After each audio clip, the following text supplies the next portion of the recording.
Guys welcome to resource point. आज अभी हम लोग डिस्कस करने वाले हैं 67 बीपीएससी मेंस जो कि जीएस2 की यहाँ पे पेपर हो चुकी है। तो इसमें हम लोग सेक्शन 1, सेक्शन 2, सेक्शन 3 को डिस्कस करेंगे, किस तरीके के क्वेश्चन आए। इसको हम लोग कंपेयर करेंगे प्रीवियस ईयर के क्वेश्चन से और ओवरऑल जो यहाँ पे एनालिसिस है कि किस तरीके का क्वेश्चन पैटर्न चेंज हुआ है या फिर क्या यहाँ पे न्यू देखने को मिला या फिर सेम था, इस चीज़ को हम लोग डिस्कस करेंगे। GS1 की ऑलरेडी डिस्कस कर चुकी हूँ, तो उसे भी go and check out that lesson also. So let's start with the first section, section 1, जो कि हमारा पॉलिटी का होता है। तो पॉलिटी में आप लोग देख सकते हो कि फर्स्ट क्वेश्चन पूछा जा रहा है, जो इंडियन पार्लियामेंट है is not a sovereign legislature, it has vast but not unlimited power. अब यहाँ पे भी आपका एक नेचर चेंज कर दिया गया। इसमें अगेन पूछा जा रहा है कि कमेंट करना आपको इस स्टेटमेंट में और हाईलाइट करना है कि क्यों इंडियन पार्लियामेंट जो है इसको हम लोग ब्रिटिश काउंटर पार्ट के साथ इक्वेट नहीं कर सकते, यानी कि जोड़ नहीं सकते। तुलना यहाँ पे कहा जा रहा है कि प्रकाश डालना कि भारतीय संसद की तुलना उसके ब्रिटिश समकक्ष से क्यों नहीं की जा सकती है। ठीक है, तो यहाँ पे इंडियन पार्लियामेंट और जो ब्रिटिश पार्लियामेंट है उनके बीच में आपको कंपैरिजन करना है।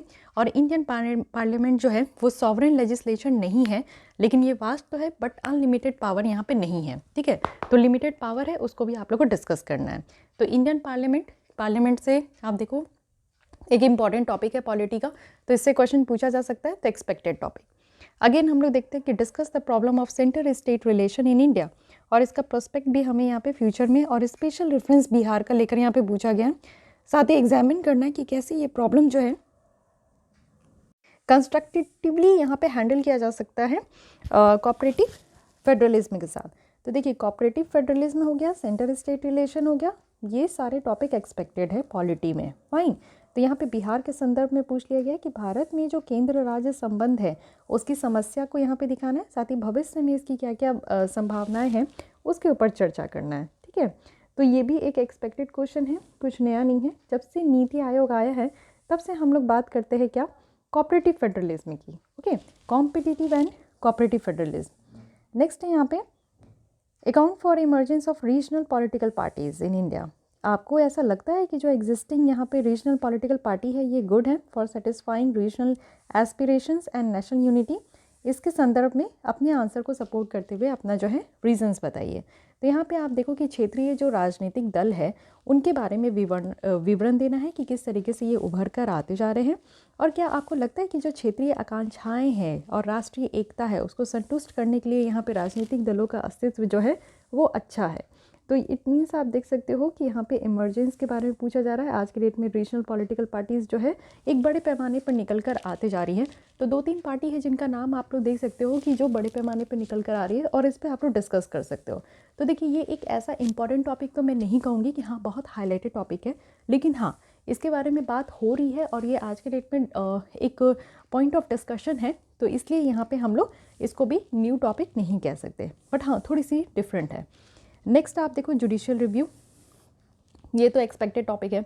आप देख सकते हो प्रीवियस ईयर भी जुडिशियल रिव्यू पे क्वेश्चन पूछा गया है, लेकिन अब यहाँ पे पूछा जा रहा है कि जुडिशियल एक्टिविज्म जो है ये फर्दर ऐड किया गया है, सुप्रीम कोर्ट को पावर दे दिया गया है। और एक हमेशा आप देखो कि जुडिशियल रिव्यू और जुडिशियल एक्टिविज्म जो है ये दोनों एक दूसरे का कॉन्फ्लिक्ट है, और हमेशा हम लोग एग्जाम्पल के थ्रू इसको डिस्कस करते हैं। तो ये भी एक एक्सपेक्टेड टॉपिक है और इस पर कई बार हम लोग खुद भी डिबेट एंड डिस्कशन किए हैं, तो इसको हम लोग न्यू टॉपिक नहीं कहेंगे, ये भी एक्सपेक्टेड टॉपिक है। ओके, तो यहाँ पे अगर हम लोग सेक्शन 1 की बात करें पॉलिटी, तो लेवल ऑफ जो क्वेश्चन है वो काफ़ी इसकी स्टैंडर्ड काफ़ी हाई है और काफ़ी अच्छा लगा।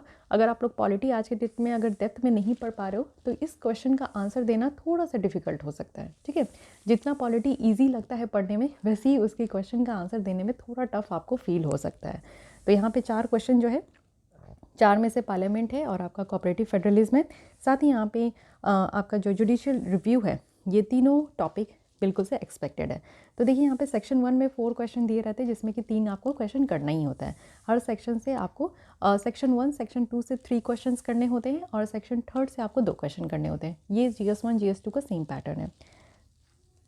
अब यहाँ पे सेक्शन 2 की बात करते हैं जो कि ज्योग्राफी और इकोनॉमी की बात होती है इंडिया और बिहार की।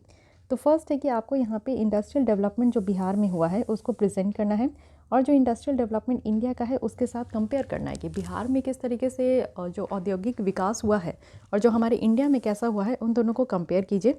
और जो हम लोग आप देख सकते हो कि हमारे राज्य में इंडस्ट्रियल बैकवर्डनेस है, बिहार में तो है ही बैकवर्डनेस, तो उसका क्या कारण है उसको आपको बताना है। साथ ही जो रिसेंट रेमेडियल स्टेप्स है कि किस तरीके से आप देखो कि गवर्नमेंट ऑफ बिहार के द्वारा कुछ ऐसा स्टेप्स लिया जा रहा है जिससे कि ये जो सिचुएशन है, यानी कि यहाँ पे जो हम लोग देख रहे हैं कि हमारे बिहार में इंडस्ट्री इतनी डेवलप नहीं हुई है, तो इसको डेवलप करने के लिए हम लोग और कौन कौन से यहाँ पे स्टेप्स ले रहे हैं, इनिशिएटिव ले रहे हैं, उसके बारे में आपको डिस्कस करना है। ओके, तो ये भी एक अच्छी टॉपिक है। साथ ही सेकंड देखते हैं, इट इज़ सेड दैट जीविका देखिए वुमेन एम्पावरमेंट का एक टूल है।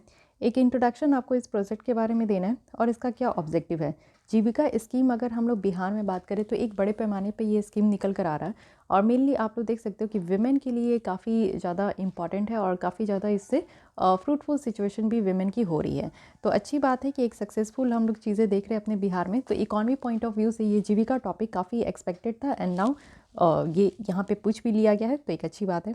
नीति आयोग की जो हेल्थ इंडेक्स है बिल्कुल से बहुत ही इंपॉर्टेंट है। जैसे मैं हमेशा कहती हूँ कि इकॉनमी वाले सेक्शन में आपका कोई इंडेक्स से ज़रूर पूछा जाएगा। तो नीति आयोग का जैसे आप देख सकते हो कि हर एक सेक्टर में यहाँ पे इंडेक्स प्रस्तुत किए जा रहे हैं, तो उससे रिलेटेड तो क्वेश्चन बनना ही था। प्रीलिम्स में भी आप देखते हो कि यहाँ पे स्कोर पूछ लिया जाता है कि बिहार का क्या स्कोर है इस इंडेक्स में। उस पर्सपेक्टिव में आप लोग मेंस का भी तैयारी उसी बेसिस पे कीजिए। तो नीति आयोग की जो हेल्थ इंडेक्स थी काफ़ी ज़्यादा ये हाईलाइटेड था। तो यहाँ पे आप देखो कि बिहार का रैंक क्योंकि नीचे से हम लोग टॉप किए थे, 19 में हम लोग, हमारा 18 था। तो इसलिए यहाँ पे पूछा जा रहा है कि क्या स्टेप्स लिया गया, क्योंकि देखिए एक हेल्थ से, एक एजुकेशन से, वाटर से, ये सारे कुछ ऐसे टॉपिक्स हैं जिससे कि हर साल क्वेश्चन पूछे जाते हैं। बस जो क्वेश्चन पूछने का तरीका है वो चेंज हो जाता है, बट टॉपिक सेम होते हैं। तो हेल्थ सेक्टर से तो एक क्वेश्चन बनेगा ही। तो यहाँ पे आपको फैक्ट्स और फिगर्स के साथ अपने आंसर को सपोर्ट करना है। एक्सपेक्टेड टॉपिक है। नेक्स्ट है कि write the name of major natural resources जो कि बिहार स्टेट में मिलते ही हैं, तो उसके बारे में आपको नाम बताना है। साथ ही आपको सेलेक्ट करना है कोई 2 और उसके बारे में आपको बताना है कि कहाँ पाया जाता है और उसका क्या इंपॉर्टेंस है बिहार के इकोनॉमिक डेवलपमेंट में। तो अगेन बिहार का इकोनॉमिक पॉइंट ऑफ व्यू से ये क्वेश्चन पूछा गया है, नेचुरल रिसोर्सेज, जो कि अगेन एक्सपेक्टेड टॉपिक है। तो ये रहा सेक्शन सेकंड, जो कि बहुत ही ज़्यादा आप देख सकते हो कि डायनेमिक नहीं रहा, जैसा पहले पैटर्न चल रहा था वैसे ही चलता रहा। बस थोड़ा सा जो क्वेश्चन पूछने का तरीका है वो इस तरीके से पूछा गया है ना कि आपको देख के लगे कि हाँ कुछ टफ़ है, लेकिन टफ़ नहीं है। जब आप यहाँ पे डीप में जाओगे और टॉपिक समझने का कोशिश करोगे कि क्या पूछा जा रहा है, तब आपको समझ में आएगा कि यहाँ पे कुछ भी टफ़ नहीं पूछा गया। मोर और लेस ये प्रीवियस ईयर के जैसा क्वेश्चन पेपर है। सेक्शन थर्ड में आते हैं जो कि साइंस एंड टेक है। तो यहाँ पे आप देख सकते हो कि लाइफ एंड हेल्थ की बात की जाती है। ये डायरेक्टली लिंक है फूड एंड डाइटरी सिक्योरिटी का। तो India has made appreciable achievement in the terms of production, productivity, availability of food grains, horticulture produce ETC। अब यहाँ पे आप देखो इतना लंबा चौड़ा यहाँ पे बात लिख दिया गया। अब इसमें ये कहा जा रहा है कि एग्रीकल्चर डेवलपमेंट ऑफ बिहार में टेक्नोलॉजी का क्या रोल है, ये डिस्कस करना है। तो देखिए एग्रीकल्चर डेवलपमेंट, ये अगेन आप देखते हो कि एक्सपेक्टेड टॉपिक है, हर साल पूछा जा रहा है साइंस एंड टेक में, इस बार भी पूछ लिया गया। उसके बाद है टेक्नोलॉजी, जो कि यहाँ पे आप कह सकते हो कि more of a curse than a blessing. तो ये एक फेमस स्टेटमेंट है, कोट है, जो कि आज के डेट में हर कोई डिस्कस करता है। तो ये भी कोई नया नहीं है, बट अगर आप लोग इसको देख सकते हो कि इन्वायरमेंटल पॉल्यूशन, जो कि एक्सपेक्टेड टॉपिक है, हर साल पूछा जाता है, तो इस बार भी पूछ लिया गया। एक अलग तरीका है।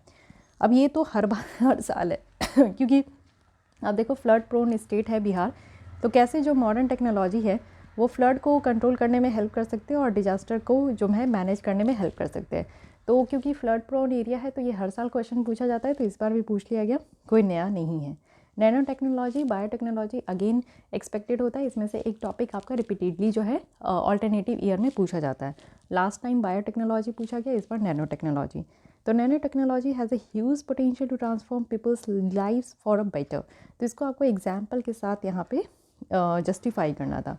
तो अगेन ये भी टॉपिक और ये भी क्वेश्चन एक्सपेक्टेड है, ठीक है। तो यहाँ पे मैं GS2 के लिए भी एक ही बात कहूँगी कि क्वेश्चन पेपर बिल्कुल मोर और लेस सेम है जैसे कि हर साल पूछा जा रहा है। कुछ भी यहाँ पे न्यू आपको देखने को नहीं मिलेगा, जो टॉपिक्स आर सेम। क्वेश्चन आप देखो कि देख के लगेगा कि बहुत टफ है क्योंकि थोड़ा बड़ा लेंथी टाइप का क्वेश्चन पूछा गया, बट जो टॉपिक है वो सेम है। ओके, तो यहाँ पे बस मैं एक ही बात कहूँगी कि आप लोग प्रैक्टिस करते रहो, अपनी राइटिंग स्किल्स को बढ़ाते रहो। इससे आपकी जो है आंसर राइटिंग में पकड़ बन सकेगी। तो मिलती हूँ कल इसी टाइम पे। आज के लिए बस, थैंक यू।